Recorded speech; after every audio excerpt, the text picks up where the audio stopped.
médico hay Ujú. dos, la rafia contraria a la atomía. Ah, listo. Y la otra, Entonces, dígame. y la otra sería, digamos, eso tiene epitelio, al ella cerrarse no va a, no sé, cambiar el tipo de epitelio y ponerlo como más, que es que es hueso o algo así. No por lo general, lo que sí pasa es que cuando ese tímpano ya tiene múltiples perforaciones o tiene procesos, por ejemplo, ya las otitis dejan de ser agudas y se convierten a veces en otitis más crónica o a repetición, lo que sí puede ser que ese epitelio, fíjense, vamos a ver más adelante que el epitelio va a tener entre los dos epitelios, o sea, que el epitelio que da conducto auditivo externo y el epitelio que está a nivel de la caja timpánica, hay una membrana que es de tejido conectivo. Entonces, muchas veces ese tejido conectivo lo que se regenera, pero formando también cierta fibrosis. Entonces, cambia toda la, digamos, la arquitectura o la anatomía de del propio tímpano. Y se ven entonces varias cicatrices. ¿Ok? Entonces, respecto a eso que me Ah, comentaba, listo, muchas gracias. listo, entonces, anteriormente, Ujú. recuerden que la tomía y y la rafia son antónimos en cuanto a términos médicos, o sea, refieren procederes diferentes. La tomía es, por ejemplo, cuando nosotros abrimos y la rafia es reparar esa abertura, o sea, significa cerrar. La rafia es, incluso en cirugía, es sinónimo de sutura. Entonces, la rafia se aplicaría más a esto que viene acá, ¿ve? Que aquí sería entonces una reparación Listo, quirúrgica listo, o rafia. listo. Entonces, Gracias. aquí era, vale, entonces acá tenemos la membrana timpánica, pero fíjense que la hemos cortado, digamos que transversalmente. Entonces, vamos a ver que aquí estaría entonces la parte que conecta hacia o que da hacia el conducto auditivo externo, o sea, es la parte de la membrana timpánica, digamos que hacia lateral. Eh, entonces, esta piel que da el conducto auditivo externo va a ser una piel delgada, pero que no tiene anexo cutáneo, o sea, no tiene ni pelos ni tiene glándulas. Esta porción entonces es la que va a estar de epitelio, esta porción es la que va a estar entonces hacia digamos, hacia la caja timpánica o hacia el oído medio. Entonces va a ser un epitelio cúbico bajo, que puede ser incluso plano simple. ¿Ok? Entonces, entre las dos porciones va a haber esto que vemos aquí más claro, sobre todo se ve claro aquí en este corte histológico porque puede tener fibroblastos y algunos tipos de fibra. Entonces va a tener a este nivel digamos, dos tipos de fibra en cuanto a la disposición que tiene. Entonces, puede tener una fibra radiales y puede tener también unas fibras que pueden ser de forma circular. ¿Ok? Entonces eso sería lo que es membrana timpánica. Entonces, además, esta pared lateral no solo tiene una porción de membrana. Fíjense que voy a regresar aquí para que la vean mejor en esta última imagen. Fíjense que no tiene. Esa pared lateral tiene también un componente, fíjense, pared lateral, de aquí hasta acá. No solo tiene una porción membranosa, sino que también tiene una pequeña porción, sobre todo la porción superior, que llega a ser una porción ósea. ¿Ya? Entonces, como les dije que es la más arriba, y toma el nombre de muro del alveolo. Y aquí entonces a este nivel eh, constituye también la pared lateral de la porción superior de la cavidad. Y aquí forma entonces el receso epitimpánico o ático. Entonces parece que hay alguien que tiene habilitado el...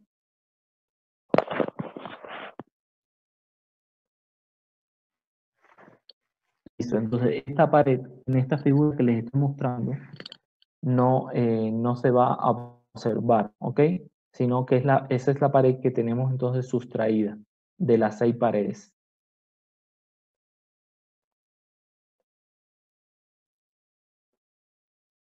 Entonces, tenemos la pared contraria, o sea, aquí estaría, en esta zona de aquí, digamos, estaría el tímpano. Entonces, aquí atrás estaría entonces la pared contraria, que sería entonces la pared medial o laberíntica, que ya esa pared daría lo que sería el oído interno. Aquí vamos a ver diferentes accidentes o detalles. El primero va a ser el promontorio, que es esta zona de aquí, que es una saliente ósea que está en relación con la porción petrosa del temporal. Entonces, en su pared inferior se va a encontrar un pequeño orificio o un ostium que se llama conducto de Jacobson. Y aquí entonces va a haber una ramificación del nervio timpánico a este nivel. Vamos a ver también en esta pared la ventana redonda, que se llama también ventana coclear. Está por debajo y detrás del promontorio, que sería esta que vemos aquí, y corresponde entonces, o va a estar en relación medialmente con la rampa timpánica de la cóclea. O sea, ya para allá, lo que sería la entrada hacia la cóclea. Y tenemos además la ventana oval. La ventana oval también se conoce como vestibular, que sería esta, por la forma que tiene. Que va a estar entonces, esta sí va a estar por encima del promontorio. Y en esta abertura, la cavidad se va a comunicar con la cavidad vestibular del oído interno. O sea, en esta zona es donde va el estribo a golpear. O sea, digamos que en esta zona anterior viene la onda sonora y la onda sonora se va a transmitir por toda la cadena de huesecillos que aquí no se observan, y entonces desde aquí, que estaría el tímpano por fuera, se va a articular la cadena de huesecillos y van a transmitir la onda que golpea aquí el tímpano, que está seccionado en este esquema, y llega entonces a golpear la membrana oval a través de la articulación entre martillo, yunque y estribo. Entonces, el estribo va a ser quien va a golpear entonces acá. Además, en esta pared vamos a ver otros accidentes. Vamos a ver también la eminencia, que sería esta. Digamos, se llama así eminencia piramidal por la forma que tiene de pirámide. Y no va a ser más que, digamos que una porción de lo que es el músculo estribo que llega aquí a lo que es cavidad timpánica. Vamos a ver también la apófisis cocleariforme o pico de cuchara, y va a estar en relación entonces con un saliente del músculo tensor del tímpano, que sería este aquí.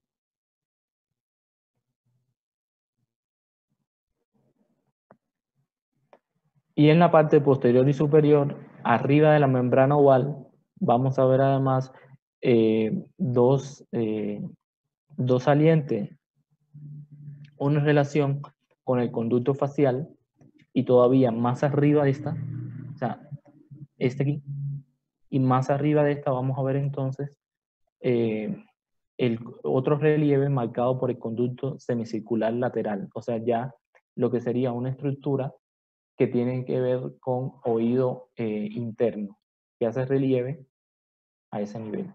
Entonces, yo pienso que esta es la pared como con más detalle, es una pared, digamos, como que más compleja por esto. Ahora, la pared superior o tegmentaria va a estar constituida por una delgada lámina ósea, convexa hacia arriba, y no va a ser más que el techo timpánico o tegmen tímpano. Entonces, esta pared va a estar en relación entonces con el piso de la cavidad media craneal o de la fosa media de la cavidad craneal. Sería este techo. Entonces, el tímpano va a ser irregular con algunas celdillas y va a estar en relación con el bulbo superior de la vena yugular interna, situado debajo de la fosa yugular.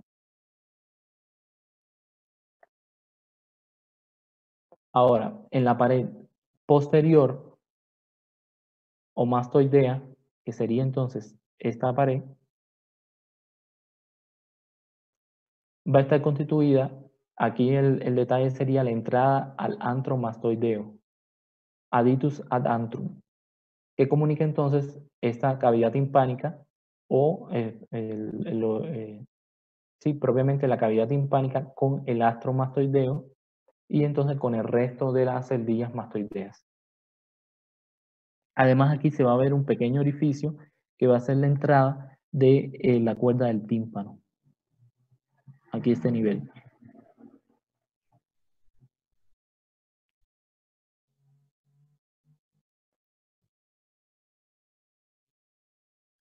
Ahora vamos a ver la pared anterior o carotidia.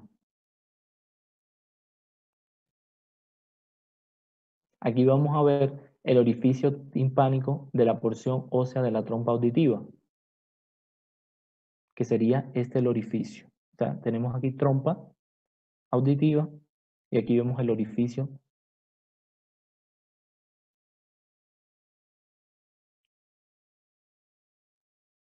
Vamos a ver además aquí en esta zona, o sea, el otro, digamos, el orificio anterior del el nervio cuerda del tímpano, que sería entonces este.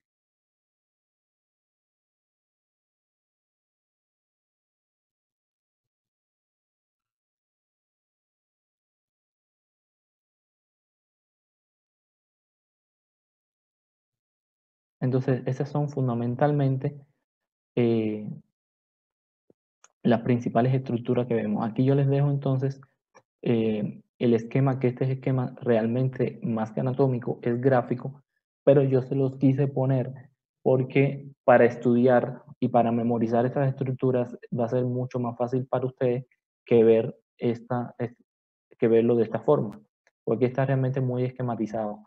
E incluso, digamos que esto le haríamos un giro y esta porción que es anterior sería entonces, como les había explicado, esta membrana timpánica. Entonces yo se los dejo aquí los dos para que los vayan comparando cuando estudien. Y aquí les dejo también este otro esquema, pero aquí, sin embargo, aquí sí está presente la pared timpánica. Lo que pasa es que esta pared anterior es la que ha sido seccionada. Entonces, para que lo puedan, digamos, desde otro ángulo y les sirve también para el estudio individual. Ahora, los huesecillos del oído van a constituir una cadena. Esta cadena articulada que va a estar constituida por martillo, yunque y ¿cuál es la función de esta cadena? Esta cadena va a tener la función del sonido o la onda sonora que viene del ambiente, mueve entonces, digamos, como un tambor o una membrana, que es realmente la membrana timpánica.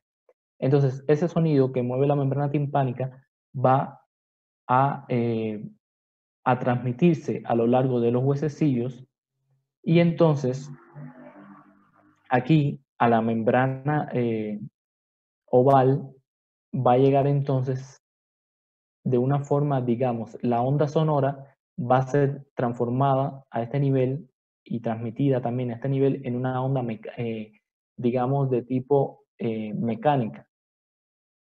Entonces, la función que tiene este oído medio es de transformar una onda sonora en una onda mecánica.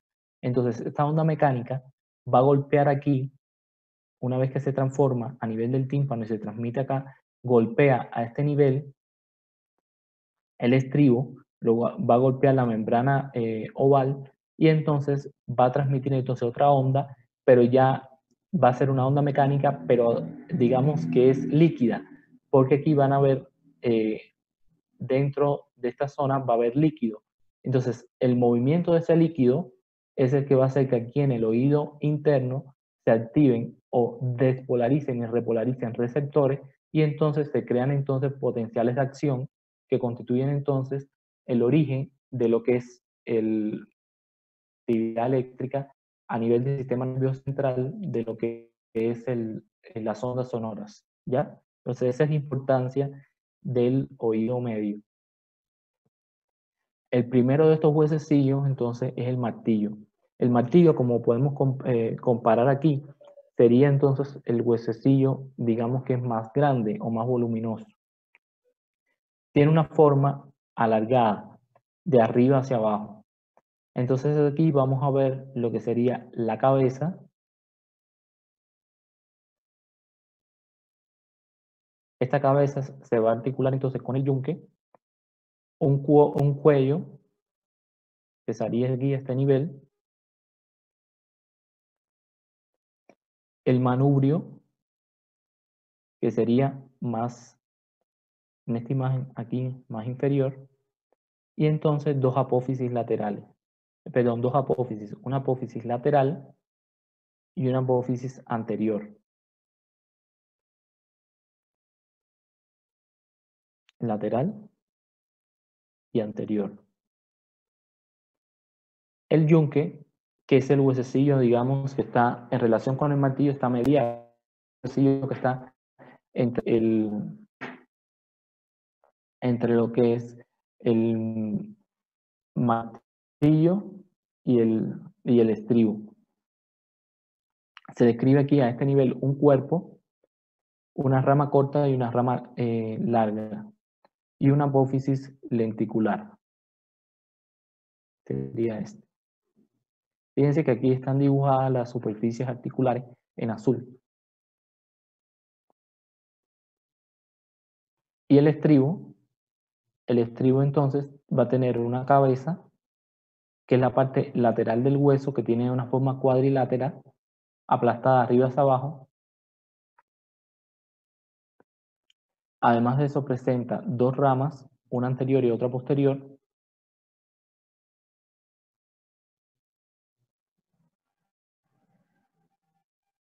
Rama anterior, rama posterior.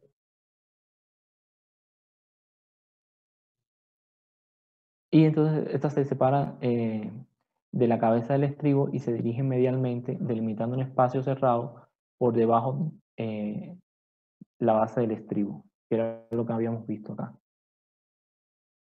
Entonces fíjense que esta zona, es la base del estribo, es entonces la que va a golpear la membrana oval y transmitir entonces esa onda mecánica hacia la membrana y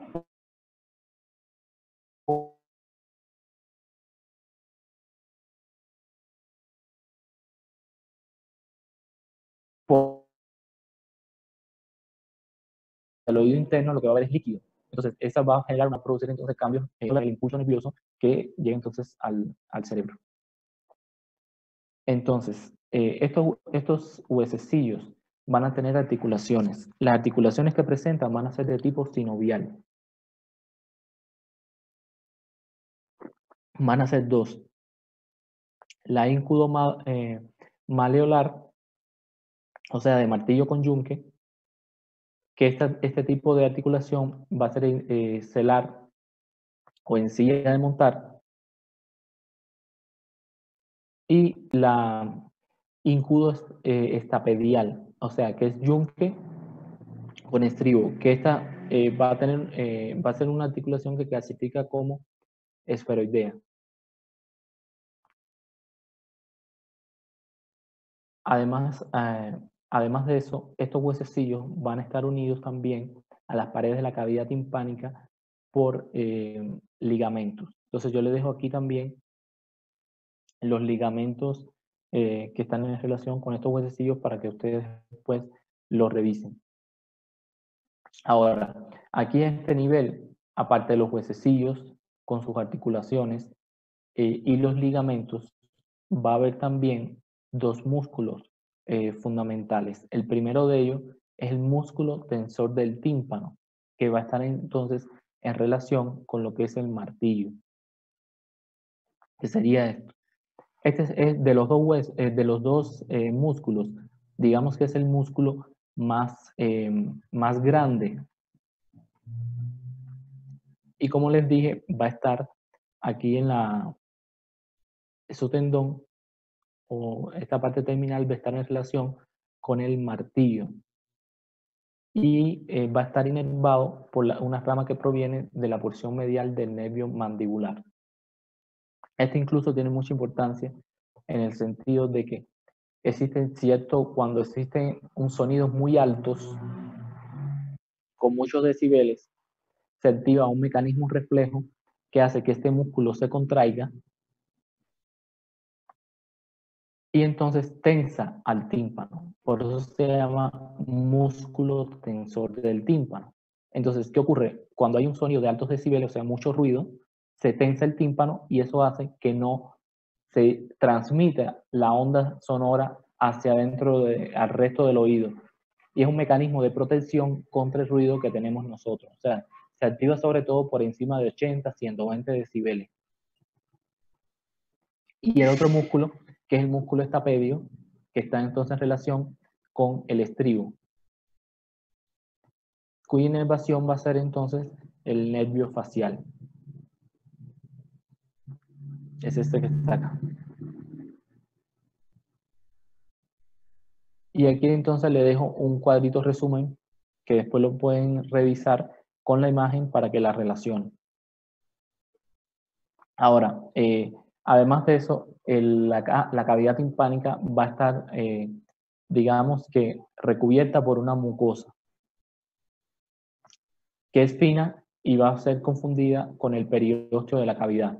Va a tapizar tanto las paredes, pero también los huesecillos y sus ligamentos. Y el intervalo comprendido entre las dos ramas del estribo está cerrado por una laminilla mucosa, que es la membrana obturatriz. Que sería entonces acá. El epitelio incluso llega a recubrir toda esta zona y es lo que se denomina entonces la membrana obturatriz. Que aquí sí, digamos que se ve esta zona llena de epitelio. Entonces, la vascularización e inervación. A este nivel estaría entonces arterias que van a ser numerosas, tanto en relación con arterias estilomastoidea, la timpánica meningia media, faringe ascendente y carótida interna. Entonces forma una red que se anastomosa y entonces va a irrigar tanto mucosa, los huesecillos y las paredes.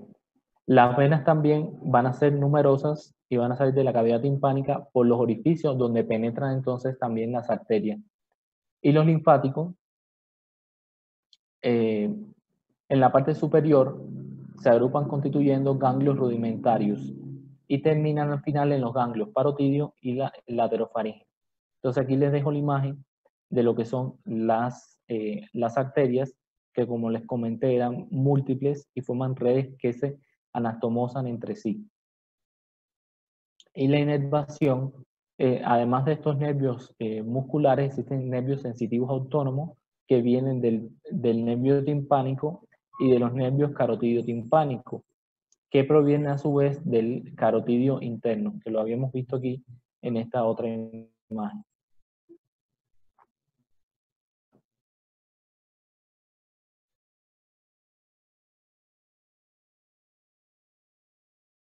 Entonces aquí les dejo una correlación clínica que viene siendo una otitis media. En esta otitis media, fíjense que el tímpano cambió. Aquí entonces es un tímpano que está abombado. Fíjense que el triángulo luminoso que esperaríamos ver aquí no se ve, o sea que es un tímpano deslustrado, abombado, incluso como es un tímpano que con características transparentes, vamos a ver incluso un nivel hidroaéreo que está constituido entonces por pus en su parte inferior. Esto lo vemos a través de una otoscopia. Y no es más que entonces la otitis media aguda, la inflamación del epitelio, que incluso puede llegar a infestarse y presentar completamente pus. Están además unos anexos que son los, el antro y las cerdillas mastoideas. Que el antro, o sea, hay una entrada que es el aditus adantrum, a partir del cual se entra entonces a una cavidad más amplia que vendría siendo el antro, y el antro puede comunicarse con múltiples cerdillas mastoideas que pueden o no estar intercomunicadas. Incluso llega a ser la misma mucosa que puede estar sellando esto o no. Es lo que les estaba explicando entonces. Y la correlación clínica aquí sería la mastoiditis, que es la inflamación que por lo general esta mastoiditis es una continuidad de una otitis media aguda. Entonces, clínicamente, esto nunca se les va a olvidar. El niño, fíjense, tiene la oreja más levantada hacia adelante, o sea, el ángulo se hace más de 30 o 45 grados. Y fíjense cómo estas celdillas, que por lo general están vacías, en la tomografía se va a ver llena de material. Incluso ese material puede salir hacia afuera. Y por último está la trompa auditiva o trompa de Eustaquio, que tiene diferentes, o sea, caras, bordes y orificios. Entonces comunicaría lo que es la nasofaringe a este nivel con el oído medio. Y la función que tiene es, digamos, que llevar oxígeno